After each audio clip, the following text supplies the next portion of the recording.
बाढ़ का वक्त दिन ब दिन करीब आ रहा था। एक रात अल्लाह ने पैगंबर को कहा कि जल्दी ही दुनिया में बाढ़ आएगी और उस दिन पैगंबर के घर के चूल्हे से पानी निकलता हुआ नजर आएगा। मेरे बच्चे, पैगंबर के बनाए इस बड़े जहाज में 3 अलग हिस्से थे। वो कौन से हिस्से थे अब्बू? वो 3 मुख्तलिफ किस्म की जानों के लिए थे आमिर। पहला पंछियों के लिए था, दूसरा हिस्सा इंसानों के लिए और तीसरा हिस्सा जानवरों के लिए था। माशाअल्लाह, काबिले तारीफ। हाँ मेरे बच्चे। और जब बाढ़ का दिन करीब आया तो जानवर और पंछी एक के बाद एक जहाज में आने लगे। वो जोड़े में आ रहे थे। उनमें हाथी, जिराफ, शेर, खरगोश और तोते थे। और जल्दी ही जहाज दुनिया के तरह तरह के जानवरों और पंछियों से भर गया।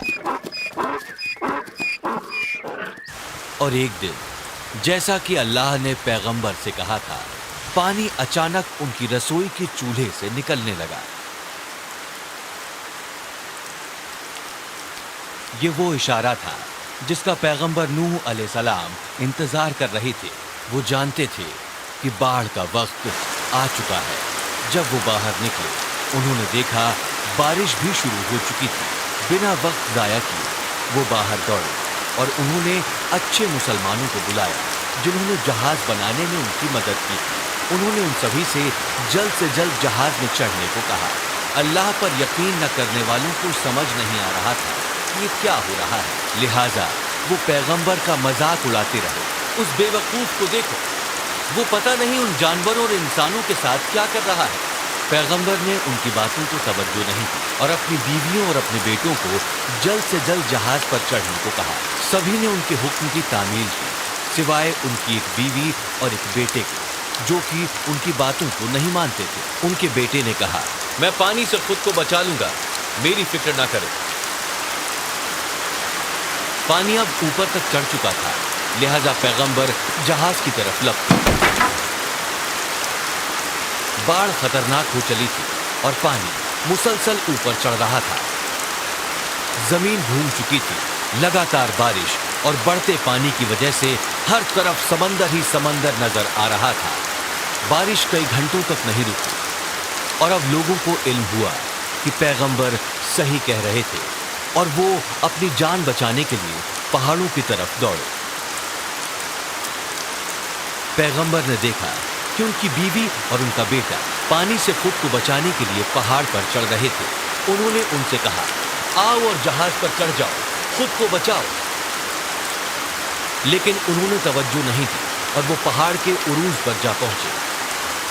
तभी एक ऊंची लहर, पहाड़ से भी ज्यादा ऊंची लहर उनसे टकराई और उन्हें अपने साथ ले गई। ये खतरनाक लहरें अल्लाह को न मानने वालों को भी बहा ले गई।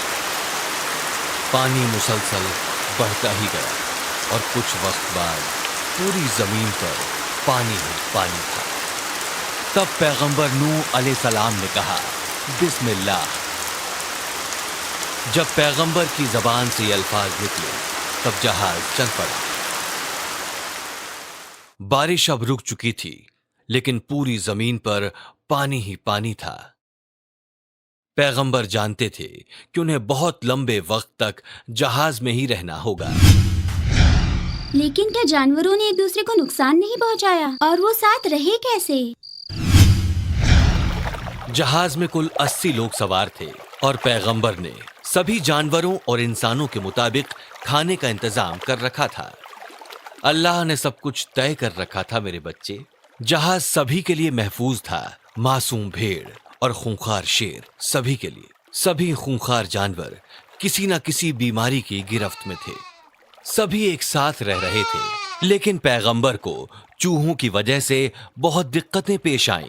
वो सभी जगह थे, ऊपर नीचे इधर उधर सभी जगह भागते थे। वो वाकई परेशानी का सबब थे। और तब पैगंबर ने अल्लाह से गुजारिश की और इस तरह बिल्ली वजूद में आई। बिल्ली ने चूहों का शिकार शुरू किया और इस तरह चूहों की शरारतें कम हो गईं। और इस तरह अल्लाह सुब्हानल ताला ने उन सारी परेशानियों को खत्म किया जो कि पैगंबर जहाज पर महसूस कर रहे थे। वो पिछले 150 दिनों से मुसलसल जहाज पर थे और इस सफर के दौरान उन्हें कहीं भी जमीन नजर नहीं आई थी।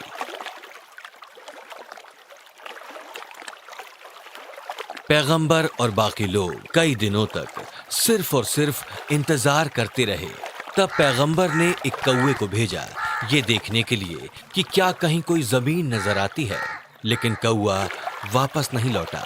फिर पैगंबर ने जमीन ढूंढने के लिए एक और पंछी को भेजा और कुछ दिन बाद जब वो वापस आया तो उसकी चोंच में जैतून के कुछ पत्ते थे। पैगंबर और उनके साथ के बाकी लोग सभी बहुत खुश थे क्योंकि वो जानते थे कि वो जमीन के ही आसपास हैं। जहाज कुछ दिन तक यूं ही और चलता रहा और फिर एक दिन वो जूड़ी पहाड़ के ऊपर जा पहुंचा। पैगंबर ने कहा बिस्मिल्लाह और जहाज वहीं रुक गया। 150 से भी ज्यादा दिनों तक जहाज पर रहने के बाद अब उनका सफर खत्म हो गया था। पैगंबर ने सारे जानवरों, पंछियों और कीड़ों को सबसे पहले जमीन पर जाने का मौका दिया। वो बाहर गए और उन्होंने फिर से जमीन को आबाद कर दिया। पैगंबर और बाकी मुस्लिम जहाज से बाहर आए और आते ही सबसे पहले जमीन पर सिर झुकाकर उन्होंने सजदा किया।